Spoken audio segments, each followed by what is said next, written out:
Merhaba arkadaşlar, ben fizyoterapist Ramazan Akdeniz. Bugünkü videomuzun konusu çok önemli. Fizyoterapistler nasıl iş bulurlar? Arkadaşlar biliyoruz fizyoterapi ile ilgili bu aralar biraz umutsuz meslek muhabbetleri var. O yüzden size yeni mezun bir fizyoterapistin nasıl iş bulabileceği hakkında bazı bilgiler vermek istiyorum. Veya nerelerde iş bulur onlardan biraz bahsetmek istiyorum. Arkadaşlar öncelikle 4 yıllık fizyoterapi mezunu olduktan sonra biliyorsunuz önünüze birkaç yol çıkıyor. Fizyoterapistler iş bulma alanları oldukça geniş. Yani birçok alanda iş bulabiliyor ama maalesef işsiz kalıyoruz. Yani yeni mezunlar bu aralar işsiz kalıyorlar. Şu şekilde önce nerelerde iş bulabilir oradan bahsedeyim. İlk olarak hastanelerden başlayalım arkadaşlar. Devlet hastaneleri veya eğitim araştırma hastaneleri. Arkadaşlar buralarda tabii ki atanmanız lazım. Öncelikle atanıyorsunuz. Bunun için tabii KPSS'ye giriyorsunuz. Geçtiğimiz yıl 90 civarıyla atandı. Bu sene de öyle olacak galiba. Maalesef puanlar yüksek. Zaten atanma klasik yani KPSS'ye giriyorsunuz. Genel kültür, genel yetenek. Sonra atanıyorsunuz. Fizyoterapist olarak başlıyorsunuz. Tercih yapıyorsunuz. Başlıyorsunuz. Eğitim araştırma hastanelerinde veya devlet hastanelerinde. İkinci seçeneğiniz özel hastaneler. Tabi burada da mezun olduktan sonra işte CV'nizi dolduruyorsunuz. Oralarda başlıyorsunuz. Bunların yürüme şekli de aynı devlet hastaneleri gibi. Önce işte hasta doktora geliyor, doktorun teşhisi koyuyor, fizik tedavi hekimine yönlendiriyor. Fizik tedavi hekimi de bu fizyoterapi alsın diye yazıp gönderiyor. Aslında diğer seçeneğimiz en çok kullanılan yol, yani yeni mezunların genelde gittiği yer, benim de şu an çalıştığım yer olan özel eğitim ve rehabilitasyon merkezleri. Yani yeni mezunlar genelde buralarda işe başlıyorlar ilk başta.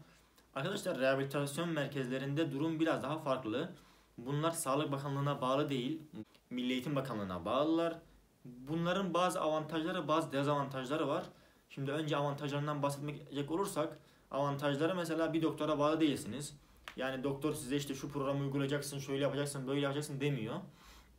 Daha free çalışıyorsunuz. Yani teşhis konmuş oluyor, mesela işte hemipleji, mesela serebral palsi oluyor. İşte bu tarz hastalıklar geliyor. Genelde A grubu dediğimiz ağır hastalar geliyor. Teşhisi belli bir grup hastalar geliyor. Siz onların zaten teşhisi belli, şeyi belli. Siz onların işte rehabilitasyon programını hazırlayıp uyguluyorsunuz. Dediğim gibi Milli Eğitim Bakanlığı'na bağlısınız. İşte haftada 2 gün tatiliniz oluyor. İşte hastaları daha uzun süreler alıyorsunuz. Mesela normalde hastanelerde daha kısa sürelerde hasta alıyorsunuz ama rehabilitasyon merkezlerinde daha uzun sürelerde hasta alıyorsunuz. Mesela her bir seansınız 40 veya 45 dakika oluyor.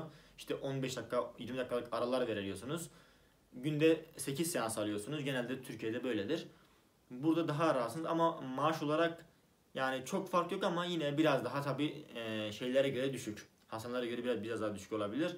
Ancak rahatlık açısından biraz daha rahat. Diğer üçüncü bir yol, bildiğimiz gibi bu ara fizyoterapistler ve öğrenciler arasında biraz daha meşhur olan spor fizyoterapistliği. Arkadaşlar bunlar da biliyorsunuz işte spor kurumlarında falan çalışıyorlar. Spor fizyoterapistliği için tabii spor kulüpleriyle görüşmeniz gerekiyor. Burada maalesef demeyeyim de yani referans lazım. Yani böyle bir spor kulübü işte bir fizyoterapist alırken böyle işte birilerine sormadan çok fazla almaz yani. Ya çok tanınmış birisi olursunuz ya da hani bir referans olmanız lazım.